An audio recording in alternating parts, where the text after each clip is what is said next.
Welcome to Kidmissing TV. Before we start the show today, I have some news. First of all, I have a brand new office. Second, I will be talking to the advocate for Mason Smith, who is missing from St. George, Utah. His name is Bob Odie. I'll be talking to him on Kidmissing Radio 1 week from today, Friday, May 28th. Please join us. As always, link in the description. Okay, today we're going to talk about two cases out of Oklahoma City, Oklahoma. Two little girls went missing. One's remains were found, the other only a shoe. They went missing within a month of each other. Judith Elwell, 5, went missing on July 6, 1967, and Brenda White, 6, went missing August 3rd, 1967.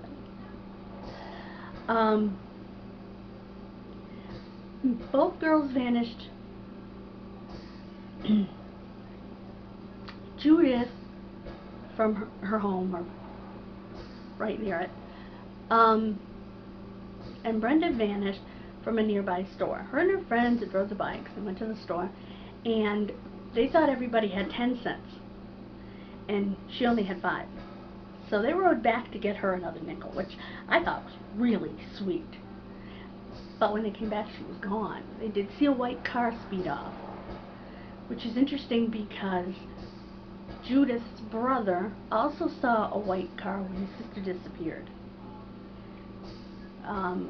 Chased it, then ran back home and told his dad.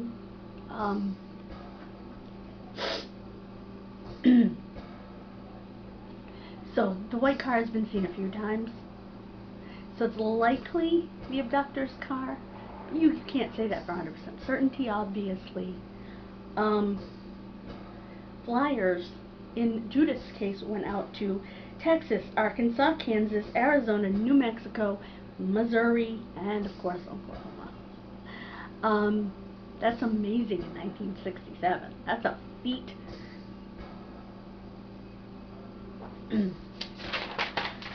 Unfortunately, very little is known. We do know that the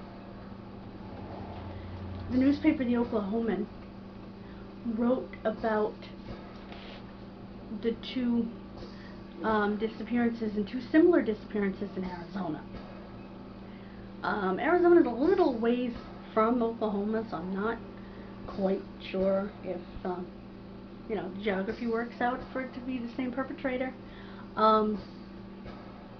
November 18th and 19th, some hunters and sheriff's deputies found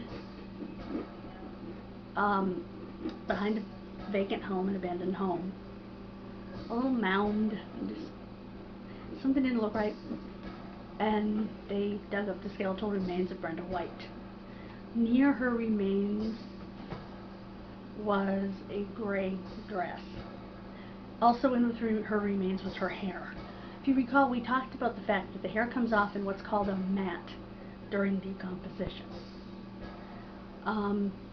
And that's what they found. They showed it to her mother. That's awful. It had to be done. She identified her by her hair and her dress.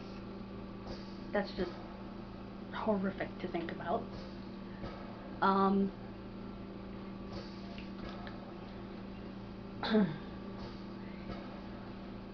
The cases were found to be similar, and police finally said that on June 9, 1969, 2 years later. But also that of a missing 7-year-old in Texas. Depending on where in Texas, it is possible that it's the same perpetrator. A boy said he saw a man in a white car take Brenda. So there's the white car again. I knew the white car was mentioned again.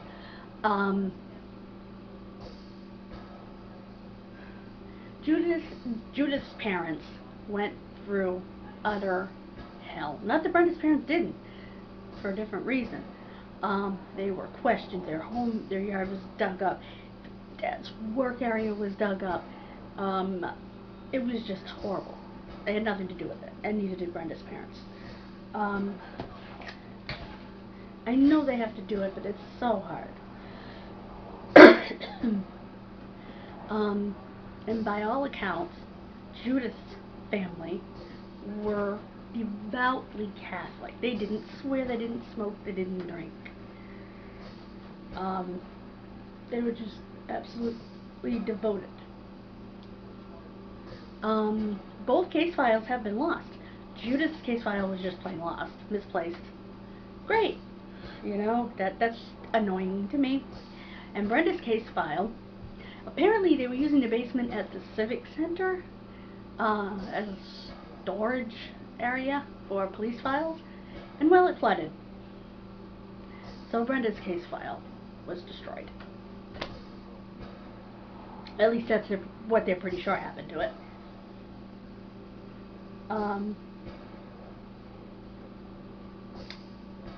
The house where Brenda had been located in the yard of had been abandoned for about 5 years. They did also find behind another abandoned house one of Judith's shoes. As I mentioned in the beginning, Judith's shoe had been found.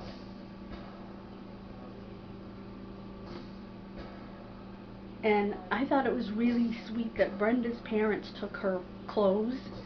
I'm assuming the clothes that she left behind when she died, at least some of them. And they had a quilt made of their daughter's clothes.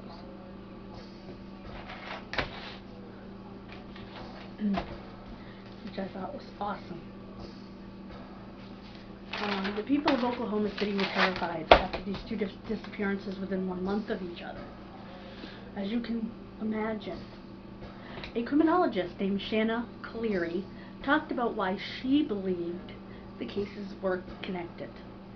She believed that the perpetrator was familiar with and comfortable with both areas, which were in different parts of the city, but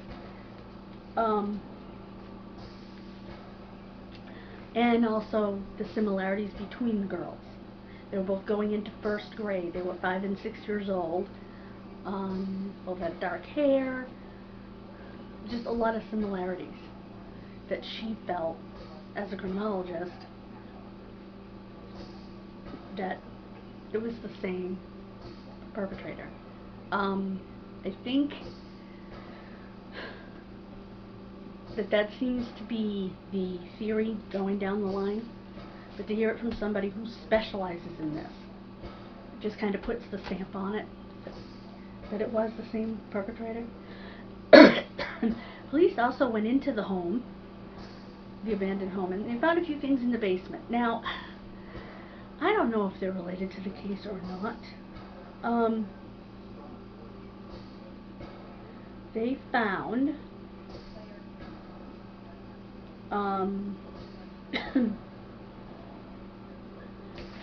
some two old filthy shirts, 2 old filthy pair of pants, and they found something that frightened them. They found a piece of cloth, a cut piece of cloth, that was tied in a knot on a beam or a pipe or something, with like a knot in the center. It almost looked like it was being used as handcuffs. Which, again, knowing what they know, horrified them.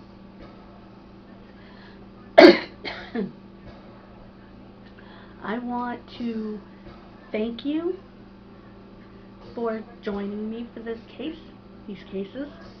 Let me know what you think in the comments. Again, the link to my podcast is in the description. Next Friday, I will have the case of Mason Smith, which was featured on Disappeared.